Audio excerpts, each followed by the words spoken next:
Battlefield 2042 has just released their Exodus short film, which is about 9 minutes long, and I have to say, it's excellent. There's a link in the description down below, and I highly recommend it's worth a watch, even if you're not a fan of Battlefield. It's just a great animation with some great action scenes, and it's very high quality overall. The voice acting is very good, except for one exception where it does feel a bit like he's reading it, but for everything else, I can't really fault it. Now, the plot is a bit cliche, but let's face it, it's 9 minutes. What exactly do you think you're going to get? But the entire boat scene and all the shooting and everything else, everything you want from Battlefield, that's all there. And it really goes to showcase exactly where this game is going and what its intention is. And it fits in very well with this marketing. I'm not normally that much of a lore guy, but when you give it in a presentation like this, I'll watch and pay attention. And this really shows that Battlefield 2042 is in the same universe as Battlefield 4. It continues. It even has some of the same characters from it. And I see this largely as a message that this is a game getting back to those days, getting back to Bad Company 2, Battlefield 3, and 4. We're kind of just ignoring the last two games, which, as far as I'm concerned, were a disaster. I'm really not interested in them at all. And they're definitely showing that they're correcting a lot of the mistakes that they made there and getting back to when you had those crazy moments. And it really does set up the world. This is a world with 3 different factions. You've got the United States, you've got the Russians, and then you've got the Notepads, which is an awful name, let's be honest. The Notepads are basically people that aren't from either nation. They're from nations which have fallen apart. And honestly, you should have just called them Nomads. I think you wanted to call them Nomads, but couldn't for some reason, so trying to get something that rhymed. Seriously, it's an awful name, but it does set up a great actual gameplay possibility. Now, I don't know if they've done this, but I was always under the impression that just like the other Battlefields, this would be a 2-sided game. The armies would be from either side, and you just have one versus the other. But with 3 factions, it does actually open up the idea of 3-way fights, like it had in PlanetSide 2, and it worked incredibly in PlanetSide 2. It really helped balance it out, in fact, because if one side was dominating, the other 2 sides would kind of naturally gang up on them. Because as they expand across the map into the territories, as you push people back into their corners, they will fight back on their own. So rather than fighting the other people, it's now everyone ganging up on one side, so there's that automatic balancing in, which I think could be incredible for a first-person shooter. Now, I don't know if they've implemented this, but it's definitely a possibility that they could do in the future, given how they've set up the game. So I'm actually really excited about that, and if they don't do it, maybe it's possible in the Portal system. It could be a possible mod that comes out, and I think that would be excellent. So I'm very happy with the lore on it, and honestly, I don't think a multiplayer shooter really needs that much lore, so what we've got in this kind of package, I'm very excited about. We used to have these in Overwatch, I was a big fan of those too, but in Overwatch they became an excuse to not release content. I don't actually classify this as content. For me, content needs to be playable, it needs to be part of the game. And Overwatch used these as, well, you know, we've given you a hero and we've got to do this short and a lot of effort goes into him, so we just can't make that much of the game. And that's an awful excuse. This is a periphery. It's something you'll watch once, maybe twice, and that's it. But one thing they've done is they're using it to tie Battlefield 4 to this game. They've even got 2 people in the actual short trailer from Battlefield 4, and the main one is the guy at the front of the film, which is Irish, and Irish is actually going to become one of the specialists for the game, and he seems to have some quite interesting abilities. Now, I haven't really done a video going over the specialist because the game's quite far off, and so for me, until we get closer to the playability, I'm not that bothered about the characters, but for Irish, he has some stuff that I think interests me, especially considering what I thought were flaws in Battlefield 3, so I just want to go over this quickly.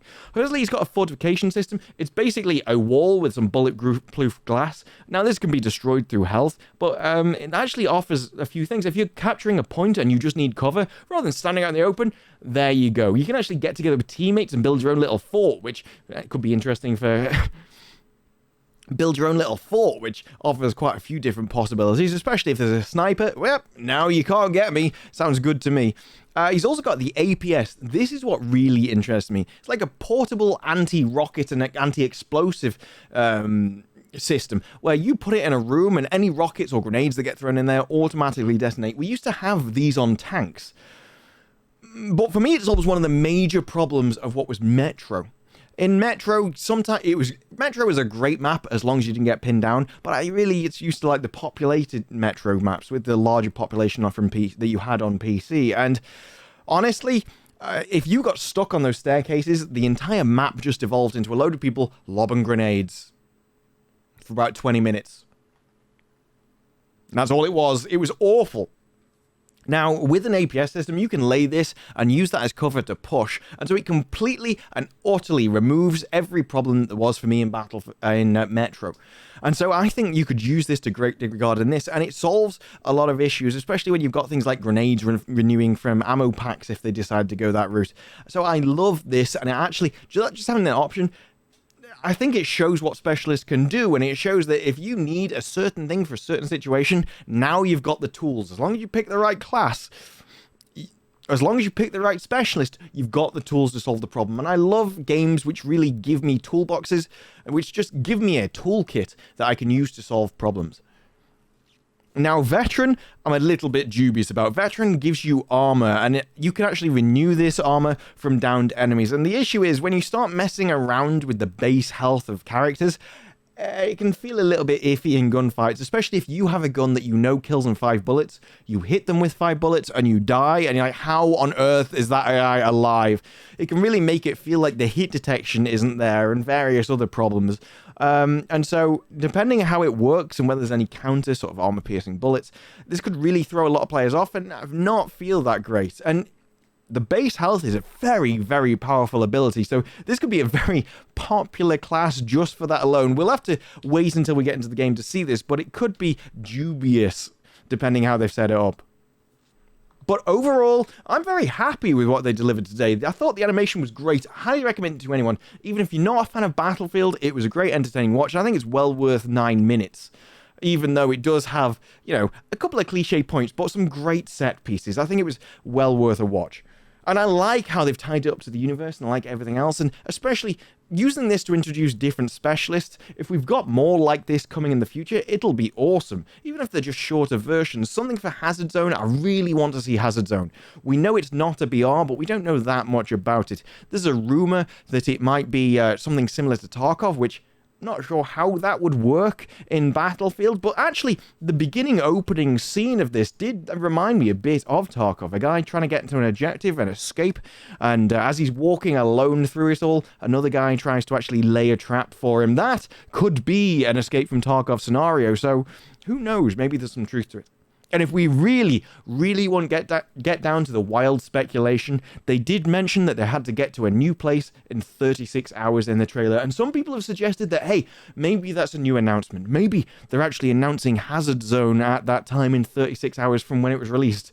And honestly, as much as I would love for that to be true, as long as I want new information on this game, I just can't see it personally. 36 hours from the launch of this would put it somewhere into Friday night for me. And we just don't get announcements on a Friday night, and we certainly don't get any, they're not going to release Hazard Zone, as some people have suggested, on a Friday. The developers are off work, journalists go off work for Friday, and you're just not going to get the impact on a Friday night that you would on any other day possible in a weekday. And so I don't think that's very likely. But I would love to be proved wrong. I'd love to get more information, and hey, if they just did an Apex, like, hey, here's Hazard Zone, you can play it, that'd probably make my weekend. No, that would easily make my weekend. But honestly, I don't think that's very likely. I don't think it's going to happen, so I wouldn't count on that kind of, quite frankly, wild rumor, which I've seen going around YouTube. But for now, that's it from me. Let me know what you think of Battlefield 2042, and if you've seen the trailer, let me know what you think of that as well. I'm actually interested to hear your thoughts down below. But for now, that's it from me. I'll see you in the next one. Bye-bye.